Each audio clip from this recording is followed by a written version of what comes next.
Welcome back, folks, to Eternal Crusader, and today we're talking about the Frozen North and the eternal conflict between the Aesir and the Vanir.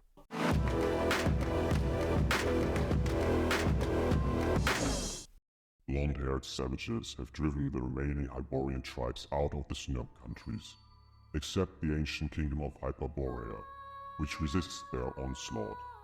Their country is called Nordheim, and they are divided into the red-haired Vanir of Vanaheim and the yellow-haired Aesir of Asgard.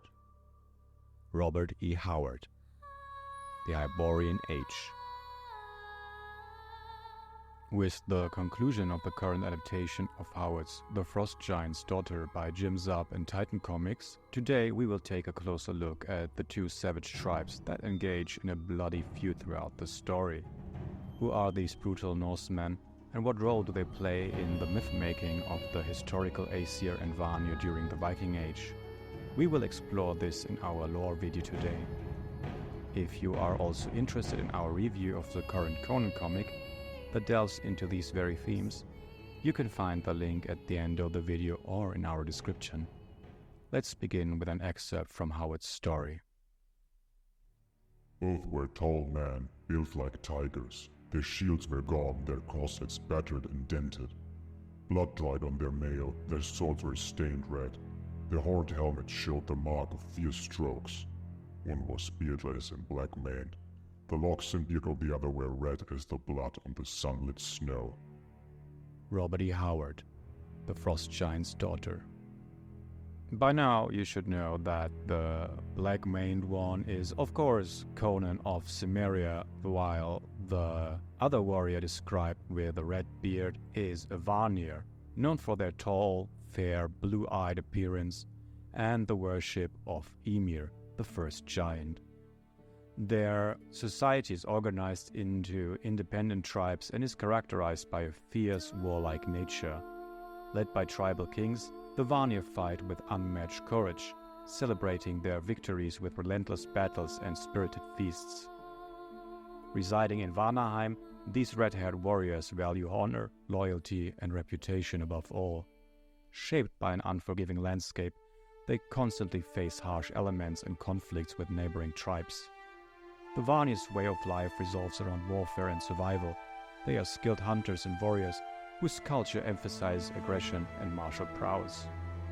With limited agricultural resources, they rely heavily on hunting and the spoils of war. Mammoths are a prized catch, providing food, fur, and ivory.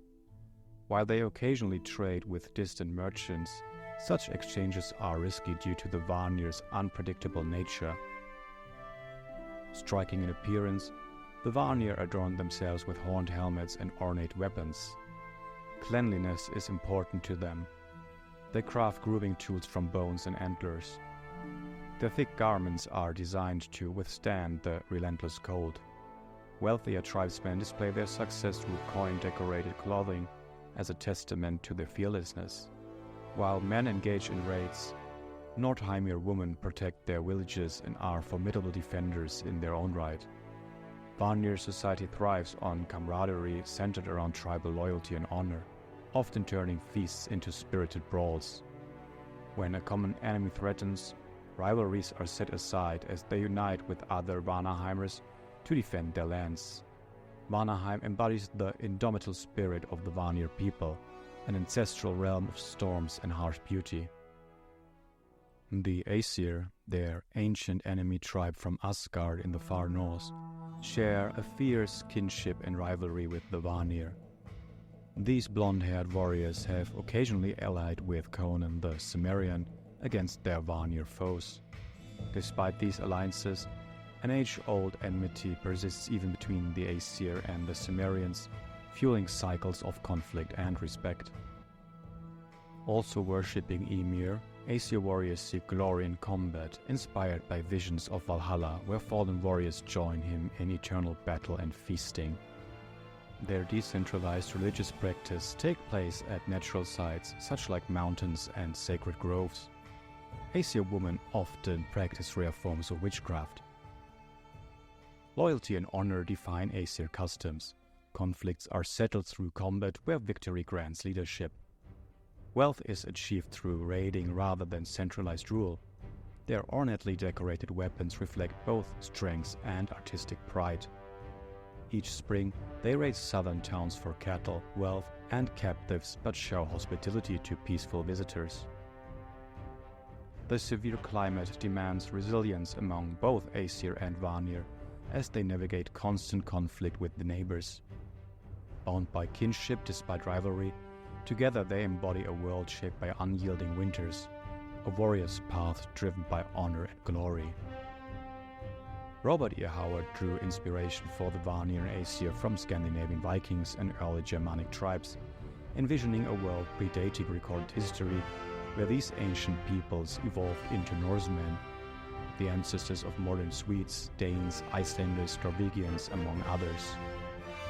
The Aesir and Vanir closely resemble the actual gods of the Viking Age, and one might think of them as human heroes and warriors that, through the passing of time and into legend, became mystic heroes and later gods to men themselves. Through Howard's lens, these fictional tribes reflect the fierce culture that defined Norse and Germanic peoples, a legacy echoed in Viking sagas that followed. Well folks, thank you all once again for listening to Eternal Crusader. If you like our content, please give us a like or a comment in the comment section, and if you're feeling extra brave today, please Crom and do as our favorite Cimmerian would do. Crush that subscription button, see bad YouTube content driven before you, and hear the lamentations of YouTubers who are too weak to enjoy sword sorcery. Till next time.